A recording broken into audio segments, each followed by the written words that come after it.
창세기 41장 9절부터 16절까지입니다. 술 맡은 관원장이 바로에게 말하며 이르되 내가 오늘 내 죄를 기억하나이다. 바로께서 종들에게 노하사 나와 떡 굽는 관원장을 친위 대장의 집에 가두셨을 때에 나와 그가 하룻밤에 꿈을 꾼즉 각기 뜻이 있는 꿈이라. 그곳에 친위 대장의 종된 히브리 청년이 우리와 함께 있기로 우리가 그에게 말하매 그가 우리의 꿈을 풀되 그 꿈대로 각 사람에게 해석하더니 그 해석한 대로 되어 나는 복직되고 그는 매달렸나이다. 이에 바로가 사람을 보내어 요셉을 부르매 그들이 급히 그를 옥에서 내놓은지라. 요셉이 곧 수염을 깎고 그의 옷을 갈아입고 바로에게 들어가니 바로가 요셉에게 이르되 내가 한 꿈을 꾸었으나 그것을 해석하는 자가 없더니 들은즉 너는 꿈을 들으면 능히 푼다 하더라. 요셉이 바로에게 대답하여 이르되 내가 아니라 하나님께서 바로에게 편안한 대답을 하시리이다. 네팔 정부가 지난 5일 여러 SNS 접속을 차단했습니다. 유튜브, 페이스북, 인스타그램 같은 26개의 소셜미디어가 혐오, 가짜뉴스, 사기에 악용되고 있다는 게 이유입니다. 그러자 청년들의 분노가 폭발했습니다. 거리 시위에 나섰습니다. 하지만 경찰의 과잉 진압으로 19명이 사망하고 400명 넘게 부상자가 나왔습니다. 불붙은 데 기름을 부은 격이 되었습니다. 시위대는 더욱 가격해져서 국가기관들과 관저에 불을 질렀습니다. 총리가 사퇴해서도 시위가 누그러지질 않습니다. 그제까지 51명이 사망했다고 뉴스에 나오더군요. 네팔 정부가 젊은 G세대를 너무 얕잡아 봤습니다. G세대는 1995년 이후에 태어날 때부터 인터넷과 정보기기들을 접했습니다. 그래서 디지털 원주민이라고 부릅니다. IT기기와 SNS를 자유롭게 사용합니다. 이 G세대의 특징이 말을 걸면 무표정으로 대꾸를 안 한다는 거예요. 주로 화면과 영상으로만 소통해 왔기 때문에 사람을 직접 대면하면 당황한다는 거죠. 워라벨이라는 신조어가 있습니다.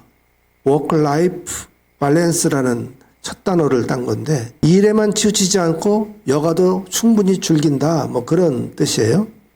저희 집 앞에 아주 백짬뽕을 잘하는 집이 있습니다. 젊은 부부가 운영하는데 꽤 손님이 많아요. 그런데 화수목금만 문을 열어요. 돈 버는 것보다도 여가를 더 중하게 여기기 때문입니다. 이 G세대는 직장에서 상사의 눈치를 보지 않습니다. 시간이 되면 칼퇴근해요. 이들은 디지털 환경에서 자라가지고 자신을 더욱 자신 있게 표현합니다. 자신만의 가치관을 추구하는 데 익숙합니다. 이 G세대의 다음이 뭘까? X세대, Y세대, G세대 끝까지 다 갔잖아요. 근데 처음으로 다시 돌아가서 알파세대라고 하는 거예요. 요즘에 초등학교 학생들. 얘네들은 G세대보다도 훨씬 더 한 단계 높은 디지털 환경에서 자랐습니다. 그래서 메타버스 또는 가상, 증강현실 이렇게 현실과 가상의 경계가 모호한 환경에 익숙합니다. 유아들이 스마트폰 화면을 막 바꿔가면서 이렇게 넘기는 걸 보면 정말 경이롭잖아요. 문제는 신앙입니다. 언제부턴가 젊은 세대에게 하나님이 먹혀들지 않습니다. 이게 출산 제한으로 교학교가 줄어든 것 갖고는 또 다른 별개의 문제예요. 이미 풍요로움 속에 살아왔기 때문에 그 풍요로움의 은혜를 느끼지 못하는 거예요. 이게 결핍하고 절박해봐야 자신의 한계를 깨닫게 되잖아요. 하나님이 필요하다는 것을 겪어봐야 되는데 그런 고통이 없었기 때문에 내가 존재하는 게 하나님의 은혜라는 걸 모르는 거예요. 본문은 요셉 이야기입니다. 요셉은 어린 시절부터 귀염을 독차지하며 컸습니다. 여러 형제 중에서 혼자 채색 옷을 입고 살았거든요. 그게 요즘으로 말하면 요셉은 G세대, 알파세대였다는 거죠. 하지만 형들의 시기로 17살 때 애굽의 노예로 팔리게 되었습니다. 갑자기 인생의 나락으로 떨어진 거죠. 그래도 요셉은 바로의 경호대장 보디발의 집에 팔려갔습니다. 요셉은 정신을 바짝 차리고 하나님을 놓치지 않았어요. 하나님은 요셉에 함께 하셔서 그의 앞길을 잘 열리도록 돌봐주셨습니다. 요셉이 하는 일마다 잘 됐어요. 그게 주인의 눈에 딱 들어왔습니다. 보디발은 요셉을 자기 신복으로 삼았어요. 집안일과 재산까지 모두 다 맡겼습니다. 하나님은 요셉이 관리하는 보디발의 집에 복을 내려주셨어요.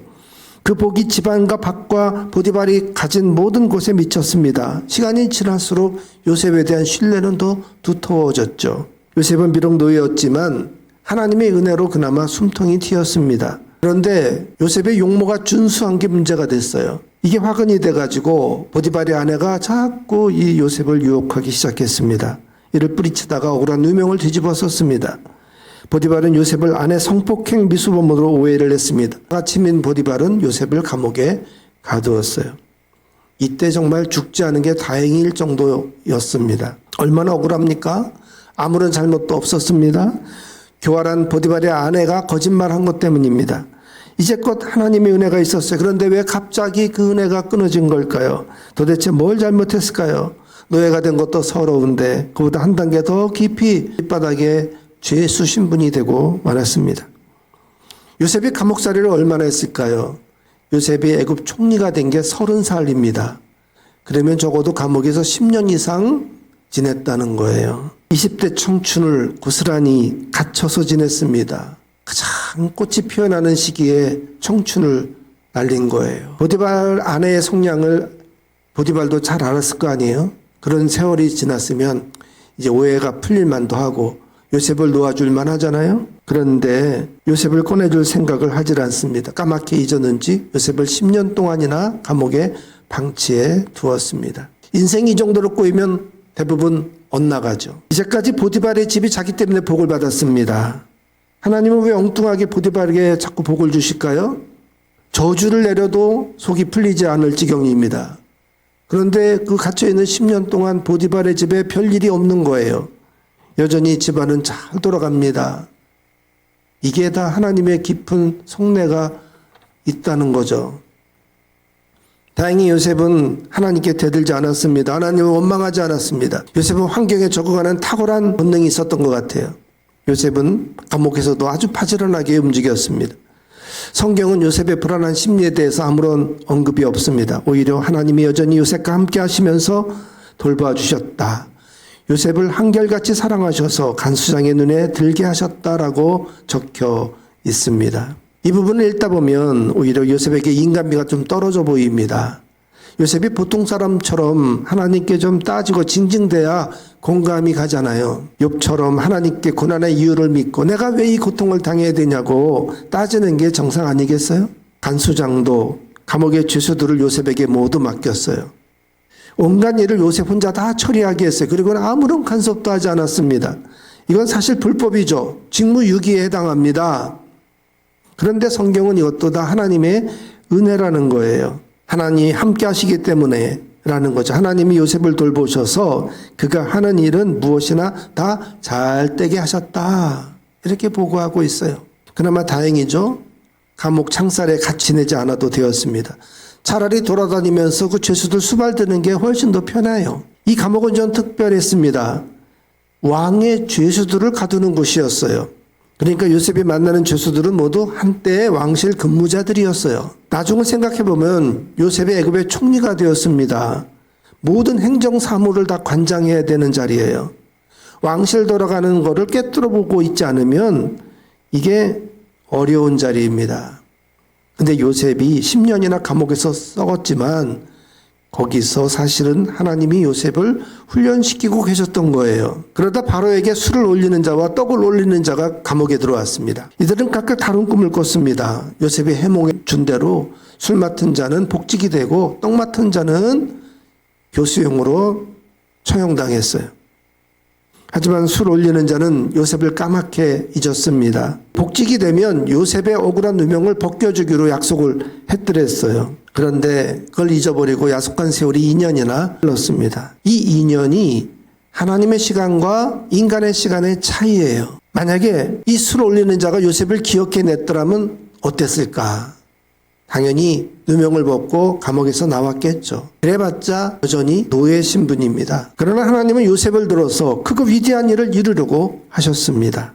문제는 인간이 그 하나님의 시간을 차마 기다리기가 힘들다는 거예요. 요셉은 좋은 기회를 놓쳤어도 실망하지 않고 인내하며 버텼습니다. 어떤 위기에도 하나님을 포기하지 않았어요. 그 결정적인 모습이 바로 오늘 본문 마지막 절에 등장합니다.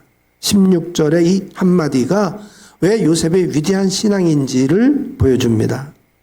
요셉이 바로에게 대답하여 이르되 내가 아니라 하나님께서 바로에게 편안한 대답을 하시리이다. 자, 드디어 요셉이 바로왕 앞에 섰습니다. 바로가 신묘한 꿈을 꾸었기 때문이죠. 바로는 해석할 자를 찾지를 못했습니다. 그때 술 맡은 자가 2년 전에 자기 꿈을 해몽해 준 요셉을 떠올렸어요. 그의 추천으로 요셉이 급히 감옥에서 풀려났습니다. 요셉은 왕을 만나기 위해서 수염을 깎고 새 옷으로 갈아입었습니다. 히브리 사람들에게 이 수염은 명예와 권위의 상징입니다. 성경에서도 이 수염을 어떻게 다듬어야 되고 어떻게 길러야 될지 나와 있을 정도예요. 그런데 애굽 사람들은 잘 수염을 기르지 않습니다. 요셉이 애굽의 풍습에 맞춰서 수염을 밀었어요. 그리고 새 옷을 갈아입은 것은 이제 죄수의 신분이 더 이상 아니라는 뜻입니다. 왕의 명령으로 감옥에서 풀려나는 순간 더 이상 죄수가 아닌 게죠. 바로가 요셉에게 내가 꿈을 잘 푼다고 하더라 이렇게 말을 건넸어요. 그때 요셉이 이렇게 대답합니다. 내가 아니라 하나님께서 풀어주십니다. 그냥 제가 잘 풉니다 이렇게 대답해도 되잖아요. 그런데 그 순간에 하나님께 영광을 돌려요. 평소에 요셉이 하나님으로 가득했기 때문에 순발력으로 태어난 신앙 고백입니다. 요셉은 오랜 시련을 겪으면서 자기 위주의 삶에서 하나님 중심의 삶으로 바뀌었습니다. 자기에게 영광을 돌려주고 칭찬을 받고 인정받는 데 익숙했던 G세대잖아요. 근데 고난을 겪으면서 차근차근히 요셉의 자아가 깨지고 하나님 위주의 삶으로 전환된 거예요. 자기 능력으로 아무리 잔재를 부려봐야 노예 없고 죄수였어요. 그러나 고난 중에 하나님이 함께 하심을 느꼈습니다. 하나님이 돌봐주심을 실감하고 감사할 줄 알았어요. 그러다가 결정적인 순간에 하나님을 전면에 내세울 수 있게 되었습니다. 요셉이 바로왕 앞에서 하나님 이야기를 꺼냈어요. 바로가 어떤 존재입니까? 신으로 추앙받는 신 같은 존재예요. 아니 그냥 신이었어요. 그런데 그 신적인 존재가 자기 꿈도 해몽하지 못해가지고 지금 해몽할 자를 찾고 있는데 그 앞에서 그 해몽할 하나님 이야기를 한다는 것은 자칫하면 바로의 심기를 건드릴 수 있는 말이거든요. 그런데도 요셉이 하나님 이야기를 내내 합니다. 오늘 본문 뒤를 쭉 읽어보면 그 바로의 꿈을 해몽하는 그 과정에 계속 하나님이 이렇게 말씀하신다고 하나님 이야기를 꺼내요. 그래서 바로가 38절에 이렇게 말해요.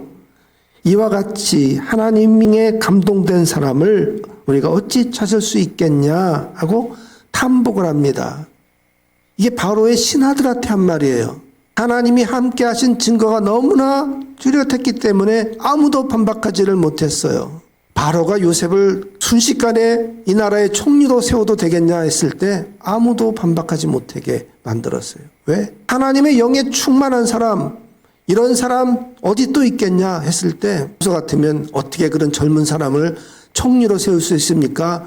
상소하고 반대하고 난리를 피웠을 거 아니에요. 근데 그런 모든 반발을 일축시켰던 그 한마디가 바로 하나님의 영에 충만한 사람, 이만한 사람이 어딨냐는 이 바로의 말에 꼼짝 못하게 된 거죠. 바로가 그 말을 할 수 있었던 이유는 요셉이 내내 바로 앞에서 하나님 이야기를 했기 때문입니다. 평소에는 믿음이라는 게 잘 드러나질 않아요. 그러다가 아주 결정적인 순간이 옵니다. 머리에 알고 있다고 해서 그게 다 되는 게 아니에요. 평소에 온몸으로 신앙으로 젖어 있다가 반응하는 거예요. 예수님의 제자들이 갈릴리 바다 한가운데서 풍랑을 만났어요. 예수님이 배 안에 함께 계시는데도 무서워하고 소리 지르고 난리법석을 피웠습니다. 그때 예수님께서 제자들에게 너희 믿음이 어디 있냐고 하셨어요. 믿음이 평소에 있어요. 그런데 그 믿음을 써먹어야 될 때 결정적인 순간에 그 믿음을 써먹지 못하는 거, 그거를 탓하신 거예요. 지난 여름 수련회 때 우리가 말의 정석을 배웠잖아요. 말 잘하는 법 다 머릿속에는 알아요. 그런데 이게 써먹어야 될 때 이 지식이 탁탁탁 체계 있게 정리해가지고 거기에 맞대응을 하는 게 이게 안 되잖아요. 왜? 감정이 없으니까. 순간적인 바로 그때 하나님의 믿음을 써먹는 거는 평상시에 인내의 기도한 사람만이 나타날 수 있는 반응인 거예요. 믿음의 원리는 다 알고 있어요. 이럴 때 어떻게 하는 게 하나님의 응답을 받아낼 건지 알아요. 그러나 갑자기 일이 닥칠 때 그 순간에 하나님을 꺼낼 수 있는 그 믿음은 평상시 기도의 내공에서 나오는 것입니다. 인간은 죄인이어서 그저 옆에서 사람들이 인정해주고 칭찬해주고 박수 쳐주면은 그냥 우쭐할 수밖에 없어요. 그냥 넙죽넙죽 다 받아들입니다. 아유 감사합니다. 제가 고맙습니다 이러면서 거기서 하나님께 영광 돌리는 거 쉽지 않아요. 내가 아니고 하나님이십니다 이렇게 말할 수 있어야 되는데 그 입에서 튀어나오는 말은 바로 인내의 기도자만이 가능한 것입니다. 여러분 우리 다 믿음이 있지만 어느 순간에 그 믿음이 꼭 필요할 때가 있습니다. 그럴 때 요셉처럼 내가 아니고 하나님이십니다 하고 하나님께 영광 돌릴 수 있기를 바랍니다.